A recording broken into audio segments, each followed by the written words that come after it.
মালিগাঁৱৰ আদিমগিৰি পাহাৰত গঢ়ি উঠিছে অবৈধ গাঁও। একাংশ সন্দেহজনক লোকে সাজিছে ঘৰ। বনাঞ্চল দখল কৰি কিদৰে গঢ় ল'লে এখন গাঁও। স্থানীয় লোকৰ অভিযোগৰ ভিত্তিত উপস্থিত হৈছে জিলা প্ৰশাসনৰ লোক। চক্ৰ বিষয়াৰ নেতৃত্বত উক্ত স্থান পৰিদৰ্শন কৰিছে প্ৰশাসনৰ দলটোৱে। শীঘ্ৰেই বনাঞ্চলৰ উক্ত স্থানত চলিব উচ্ছেদ অভিযান।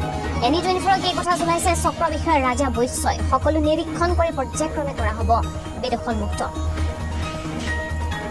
এয়া হৈছে মালিগাঁৱৰ আদিমগিৰি পাহাৰ, য'ত অবৈধভাৱে এখন গাঁও গঢ় লৈ উঠিছে।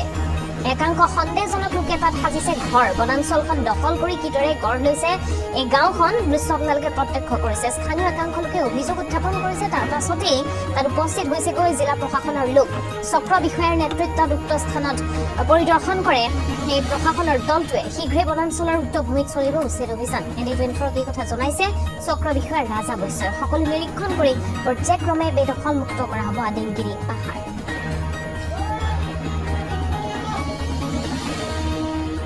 আমি এটা কমপ্লেইনৰ বেচিছত আমি এইটো ইয়াত ভেৰিফাই কৰিব আহিলোঁ আৰু কমপ্লেইনটো জেনুইন হয়। আমি ঠিকেই পাইছোঁ যে ইয়াত বহুখিনি মানুহ যাৰ একো ডকুমেণ্টছ, মেইনলি এইটো ফৰেষ্ট এৰিয়া হয় আৰু ৰেভিনিউ এৰিয়া নহয়।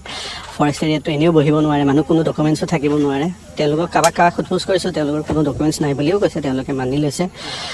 আৰু যিহেতু ফৰেষ্ট এৰিয়া হয়, গভৰ্ণমেণ্ট লেণ্ড হয়, আমি সোনকালে এভিকশ্যন কৰিম আৰু এইটো। ৰাইজৰ মতে মানে ধৰক বেছি দিন হোৱা নাই, যোৱা 4-5 বছৰৰ ভিতৰত মানে এই প্ৰায় 200 ঘৰমান মানুহ ইয়াত আমি পাইছোঁ, প্ৰায় 200 ঘৰ। আৰু এতিয়া কেনেকুৱা ব্যৱস্থা ল'ব আপোনাৰ? এতিয়া আমি এভিকশ্যনৰ মানে এভিকশ্যন কৰিম আৰু ভূটনাথতো তেনেকুৱা ধৰণৰ এটা অভিযোগ আছে। হয়। ভূটনাথৰটো আমাৰ চাৰ্কেল অফিচাৰ এটা তেওঁ চাই অলৰেডি মানে চাৰ্ভেটো কৰিলে। হয়, তাতো বহুতখিনি মানে এনেকুৱা চৰকাৰী মাটি পাইছে য'ত মানে সেনেকুৱা বেদখল কৰি আছে। সেইখিনিৰো আমি সোনকালে ব্যৱস্থা ল'ম। তাত মই একজেক্টলি ক'ব নোৱাৰিম, কাৰণ সেইটোত মই যোৱা নাই, মোৰ লগৰজন গৈছে তাতো হ'ব 20-30 ঘৰটো হ'ব তাত।